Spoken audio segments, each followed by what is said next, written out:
Well, many questions, but still very few answers from Vice President Kamala Harris or her team as the media and public wait to learn about her specific plans should she win the November election.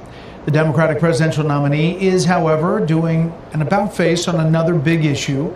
This time, it's health insurance. Senior White House correspondent Peter Ducey has details tonight. A Harris campaign official tells Fox that if the vice president is elected president, she will not push single-payer or Medicare for all. Harris isn't making that case. I wonder who was making all them donations. Remember when she was having all them big old days? 84 million, 24 million, and just record-breaking amounts. Where's this money coming from? Now she's being flip-flopping on some things. And as far as Medicare, that was one of the things that she came out for really strong first. Medicare for all, medical coverage for all. And now she's kind of backing up because she'd be taking a lot of money away from her donors, and she ain't gonna be doing that.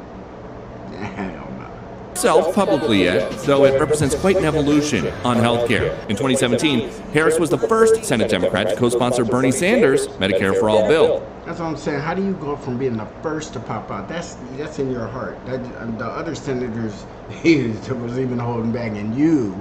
That's why I keep calling her the most liberal and all that. She's like, and now she's backtracking on it. So they let you know somebody donated something and they ain't happy about her stance. So she's making them happy right now. In 2019, she told Fox why she'd do away with private plans. How important is it to your healthcare plan to get rid of private insurance companies? Because there's some confusion about that. Yeah, so I'm glad you asked. No, you're not. I hate when she said that. She's trying to, and then she started like she just got like a million things going on in her head. That's all theatrics. That's that little shit. She need to knock that off. It's old and it's played out. And Peter Ducey be ready for her. Like, who do we have? We had the girl Caitlyn, who, when Trump was in, she was his little nemesis, bad badger, and I'm always coming up with it. I mean, this dude that got nothing better to do but sit around all day and think of hard-ass questions for her and watch her interviews and screw up with other people. And he's ready. He is going to definitely move up as a result of his coverage of this administration. He's been doing an excellent job. And he's still a young dude. He got a future there. So the bottom line and the most important is that everyone have access to health care. That is the goal. That is the purpose for me supporting the policy of Medicare for all. And showed similar support for the idea in the 2020 primaries. Who here would abolish their private health insurance in favor of a government-run plan? All right. Look at that. Kamala and Bernie. Nobody else, because they know. I mean, the other ones that's got people's money in their pocket. You can't be getting up there doing that kind of stuff. And obviously at the time, nobody give a damn about her. And Bernie, they know he ain't going nowhere. They wasn't putting too much behind him either. He had a people's campaign. And what she's standing there doing is trying to, get a grassroots following or something. And the insurance company called and put some goddamn money in her hand, and she changed up real quick.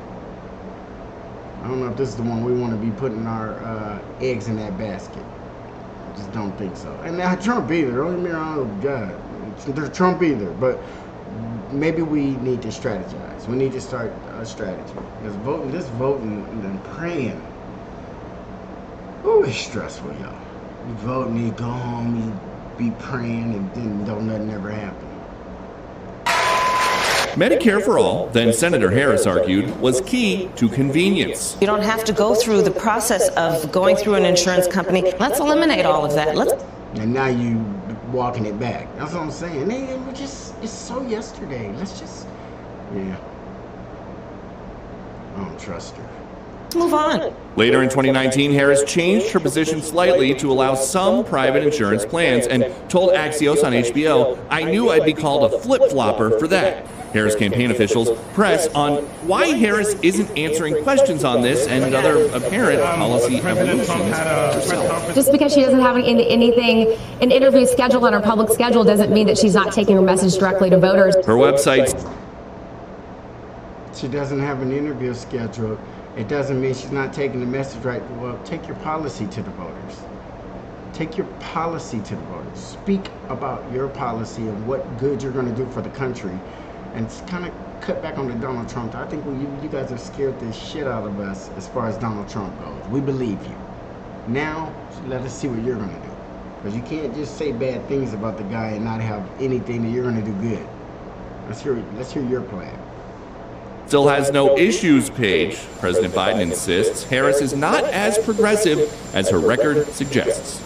No, I got a friend, he killed 4 people, and he is not as bad as his record suggests. That's what that sounds like. How much more progressive is Vice President Harris than you as a candidate in the general? The issues we've worked on together have made great progress economically. No one calls what we did on infrastructure progressive. It's a good policy. Yeah, he ain't as bad off as I thought he was. He's still able to lie. He got it. He's been doing this for a long time, you guys. This is all he's ever known. He might have had a couple of little jobs when he was young, but I mean, this is all this guy's ever done. So he can just lie on instinct. Somebody asks him a question in his mind, he already knows the response. Even if he don't really understand the policy or whatever, he knows not to mess up in these questions. He has done it many times over the years because he's just kind of an arrogant, kind of an idiot. But when Joe Biden tries, he understands. He understands politics and how it goes. And something new tonight, as the presumptive nominee, Vice President Harris is supposed to travel everywhere she goes with a protective press pool. We just learned that she left her press pool behind to attend an event at Howard University yesterday. Could you guys imagine? She'd go to the bathroom, and then they're like waiting outside with their cameras and some little leather bags because they're ready to roll. They know they're about to go somewhere, and she's just moving. And she hasn't been giving interviews, so they're trying to get her behind the mic so they can throw a question out there. And she's climbing out the bathroom window. How did she get away from them? The press corps, they're like, they know where she is and her people, and she got away from them. Oh my God. Reached out to her office. We are waiting back. We are awaiting an answer back from them as to why she didn't want a small group of reporters documenting her trip across. Yeah, come on now. You know exactly why. And she's going back to her alma mater, Howard. So she don't want to be in there hobnobbing with the girls and you know being big sorority sister and maybe even bullshitting a little bit in there. But you can't have them people there because they'll be asking you some questions and they'll have your sorority sisters questioning you. So you were right to sneak off without the press corps, but you're gonna have to stop doing that, Kamala, and bring them along. We need to know. Town, Brett. Peter Ducey, live on the North Lawn. Peter, thanks. All right, folks, that's it. We are at the end of this video, and all I want you to do is start paying attention. That's your homework assignment from Black Popcorn. Start paying attention, and don't get emotional, and do not look at the news and take all that stuff you see as the truth. Look at a couple other sources, do some reading, and just calm down a little bit and pay attention, because people are going to hit you up with something that they learned new, and it might confuse you or it might make you feel intimidated or like that person has a lot of electoral knowledge, but they don't. So just be confident, hold your ground. If you're going to vote for Cornel West, vote for Cornel West. If you're going to vote for Kamala Harris, vote for Kamala Harris. Do it with confidence and feel good about your vote, and vote for a reason. Don't just vote because you're afraid the country's going to be lost, because it's not. All right? Like, share, subscribe, and comment, and I will see you on the next video.